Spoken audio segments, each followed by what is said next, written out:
गाइजहरु तपाईले यो कुरा चाहिँ देख्नु भएको छैन। गाउँ कस्तो हुन्छ देखेको छ, गाउँघर कस्तो हुन्छ देखेको छ, गाउँका घरहरू कस्तो हुन्छ तपाईले देखेको छ। तर पक्कै नि मलाई लाग्छ तपाईले यो कुरा चाहिँ देख्नु भएको छैन। म आज तपाईहरुलाई मेरो घर भयो, मेरो गाउँ भयो र हामीहरूले के पालेका छन् र हामीहरू के काम गर्छौं ती सबै कुराहरू म तपाईहरुलाई देखाउन गइरहेको छु। गाइजहरु यो भिडियो चाहिँ अन्तिमसम्म हेर्नुस्। अब म चाहिँ सुरु गर्छु। Hello guys, welcome to my new vlog. म चाहिँ आज भ्लगमा चाहिँ मेरो घर र मेरो गाउँ चाहिँ देखाउन गइरहेको छु। गाइजहरु म चाहिँ अब सुरु गर्छु मेरो घरबाट। मेरो घरमा के छन् सबै कुरा देखाउन गइरहेको छु। गाइजहरु म चाहिँ अहिले बाहिरतिर आएको छु। अनि बाहिरतिर आउँदाखेरि उता चाहिँ यो सुशीला चाहिँ अहिले दाउरा भाँच्दै छ। सुशीला चाहिँ एकदम राम्रो काम गर्छ घरमा। अनि यहाँ चाहिँ छन् मेरो बाख्रा। अनि यो चाहिँ हो मेरो बाख्राको खोड हो। अनि यो चाहिँ यति बेला आवश्यक हुन्छ कि जब गर्मी हुन्छ नि त्यति बेला चाहिँ यसको आवश्यक हुन्छ। गर्मी भएको टाइममा हामी यहीँभित्र चाहिँ बाँध्छौँ। अनि यही चाहिँ छन् हाम्रो बाख्राहरू। अब म देखाउँछु तपाईँलाई मेरो घर। यो पछाडिपल्टि रहेको छ मेरो घर।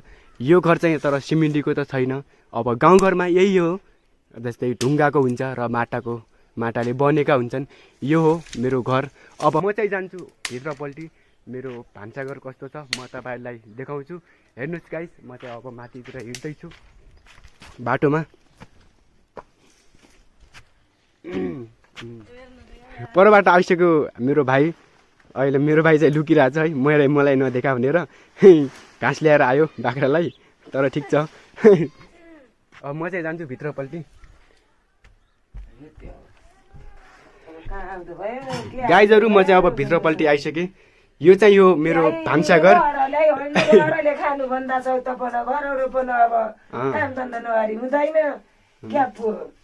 मेरो मम्मी के भन्दैछन् भने काम धन्दा गरेर केही हुँदैन, भिडियो किन बनाउँछस् भन्छन्।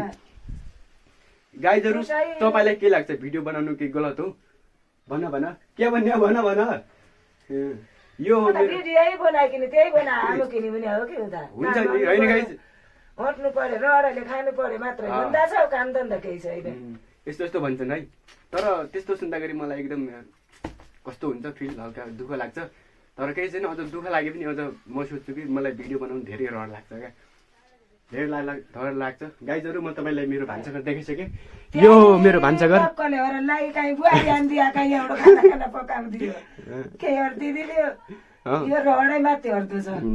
यो चाहिँ हो मेरो भान्साघर। अहिले चाहिँ उता दाल लागेको रहेछ। अनि यो चाहिँ हाम्रो मम्मी। तर मम्मी चाहिँ एकदम राम्रो खाना बनाउँछन्। तर मम्मीले खाना पकाएको चाहिँ एकदम राम्रो हुन्छ। मम्मीले खाना पकायो भने सबै चाट्न मन लाग्छ क्या, त्यति राम्रो बनाउँछन्। तर मम्मीले चाहिँ धेरै खाना पकाउनुमा एकदम माहिर हुनुहुन्छ, माहिर छन्। यही हो। अनि मेरो भान्साघरमा चाहिँ उता चाहिँ दही हो। केही समयपछि छाई छोल्न छन् मम्मी चाहिँ। अब गाउँमा बस्यो भने गाई अरू के फाइदा छ भने गाई भैँसी चाहिँ हुन्छ। अनि छाई खान पाइन्छ, दही खान पाइन्छ, एकदम ताजा घाँस नकाटी हिलो दुलो नहरी पोखर पटाएर नहरी त्यही दही खान मिलिजान्छ। तर काम चाहिँ गर्नुपर्छ है, काम नगरेर हुँदैन। यही हो। यस्तो छ है, यति कुरा राखेका छन्। अब सबै कुरा त म भन्न सक्दैन। यही हो, यस्तो छ है। तर गाउँमा तुगाल हुन्छ है। अब गाइज मैले चाहिँ मेरो भान्साघर देखाइसकेँ। अब म देखाउँछु तपाईँलाई मेरो बेडरुम। मेरो बेडरुम कस्तो छ? एकदम राम्रो छ। सानो छ, च्याट्ट गर्दछ है। तर कस्तो छ भन्नुहोस् है। म अब जाँदैछु मेरो बेडरुममा। म मेरो बेडरुममा आइसकेँ गाइज। यही हो मेरो बेडरुम। यस्तो रहेको छ, हेर्नुहोस्। तर बेडरुम चाहिँ तर सानो छ। तर अब त्यही त हो, ढुङ्गाले लगाएको कस्तो हुन्छ तपाईँले बुझिसक्नु भयो होला। यस्तै छ मेरो बेडरुम। यति कुराहरू रहेका छन्। म देखाउँछु तपाईँलाई। यो हो डिभिडी। अनि यो चाहिँ पुरानो पहिला नै ल्याएको हो। तर यो डिभिडी चाहिँ मेरो त होइन, अनि मेरो फुपाजुको हो। अनि मैले तिनीको घरबाट ल्याएको हुँ। त्यो चाहिँ पहिला नै परेको हुन्थ्यो। अब आजभोलि अब योमा चाहिँ चक्का लाग्छ। अनि चक्का हाल्यो भने तपाईँ चल्छ, नत्र चल्दैन। यी हुन्। यो हो डेक। गाइजहरू मलाई गाना सुन्न चाहिँ धेरै रहर लाग्छ। गाना सुन्यो भने मलाई आनन्द फिल हुन्छ क्या, आनन्द फिल हुन्छ र मलाई एकदम खुसी लाग्छ। यिनीहरू कुराहरू छन्, यही हो। अनि म देखाउँछु मेरो मेडल पनि रहेका छन्, तर म चाहिँ एकदम गेममा धेरै इन्ट्रेस्ट पनि राख्छु। मलाई यी कुराहरू यो के भनिन्छ नि राष्ट्रपति रनिङ सिल्ड भनिन्छ, अनि त्यहाँबाट मिलेका हुन् यिनीहरू कुराहरू। अनि यो बाजुरा महोत्सव पनि मैले सोरेर ल्याएको है, यस्तै नै कुराहरू ल्याएको हुँ। यही कुराहरू रहेका छन्। मैले सबै कुरा त देखाइसकेँ गाइज। म अब जान्छु बाहिरतिर, म सबै कुरा देखाउँछु। बाहिरतिर जाँदैछु।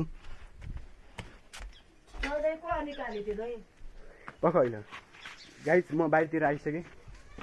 अनि यो चाहिँ हो मेरो दाइको घर, यो चाहिँ उतापल्टिको यो दाइको घर, पल्लो घरको मेरो जेठा बुवाको घर हो। अनि यो घर हो मेरो आफ्नो घर, मैले देखाइसकेँ। अब गाइज म जान्छु मेरो बहिनीको रुम कस्तो छ भन्ने। ए हेर्नुहोस्, यस्तो यस्तो रहेको छ। तर मेरो बहिनी चाहिँ अब त्यही त हो, केटीहरू चाहिँ तर राम्रो बनाउँछन्, आफ्नो सोख धेरै गर्छन्, यस्तो यस्तो बनाउँछन् है। च्याट्ट बस्न राम्रो लाग्छ उनीहरूलाई। यो देखाइसकेँ मेरो बहिनीको घर रुम। म बाहिरतिर आइसकेँ। गाइजहरू म चाहिँ अब बाहिरतिर आइसकेँ। म चाहिँ अब देखाउँछु तपाईँहरूलाई मेरो गाउँ। अब माथितिर यसरी ऊ त्यो पूजा, अनि यी हाम्रा बाजा पुरै कोटसोट लाएर बाजाको घर ऊ त्यो हो। अनि यहीँ छन् माथि सैनु टिप्दै रहेछ, सैनु बिदा खाने यहाँ आऊ भनिरहेछ। यो पूजाको घर, अनि यो हो गाउँ। मैले देखाइसकेँ गाउँ यस्तो हुन्छ है। माथि र कोही चामल कलाइरहेछन्, कोही माथि भारी बोकिरहेछन्। गाउँमा यी कुराहरू हुन्छ है। यी कोही चाहिँ यस्तो यस्तो गरिरहेछन्, उताबाट पनि आउँदैछ। यही हो गाउँ। अनि जस्तै हाम्रो गाउँमा चाहिँ बाडाहरू छुट्याएका छन्, जस्तै तल्लो बाडो मल्लो बाडो भनिन्छ नि। अनि यो रहेको चाहिँ यो तल्लो बाडो, अनि यो चाहिँ रहेको चाहिँ मल्लो बाडो है। यस्तो कुराहरू रहेका छन्, माथितिर पनि छन्। अनि एउटा घर चाहिँ उतातिर पनि रहेको छ। अनि त्यो चाहिँ उतातिरको पनि घर हो। अहिले फुपू चाहिँ बाहिर हुनुभएको छ, खै के गर्नु हो त्यो थाहा छैन। कोही चाहिँ अब त्यो चाहिँ सिर्जना हो, हाँसिरहेछ। अनि उतातिरको दाइ छन्, अनि भाउजू छन्, अब केही काम गर्दै होलान्। गाइजहरू मैले तपाईँहरूलाई मेरो गाउँ घर अनि मेरो घर देखाइसकेँ। गाउँ भयो, मेरो घर भयो, सबै कुराहरू देखाइसकेँ। गाइज तपाईँहरूलाई कस्तो लाग्यो? मलाई लाग्छ तपाईँहरूलाई मेरो गाउँघर राम्रो लाग्यो होला। प्लिज गाइज तपाईँहरूलाई यदि यो भिडियो मन पर्यो भने भिडियोलाई लाइक गर्नुहोस्, र तपाईँले नयाँ हुनुहुन्छ भने यो च्यानललाई सब्सक्राइब गर्नुहोस्। म चाहिँ अब भेट्छु तपाईँहरूलाई अघिल्लो भ्लगमा। त्यति बेलासम्म बाई बाई।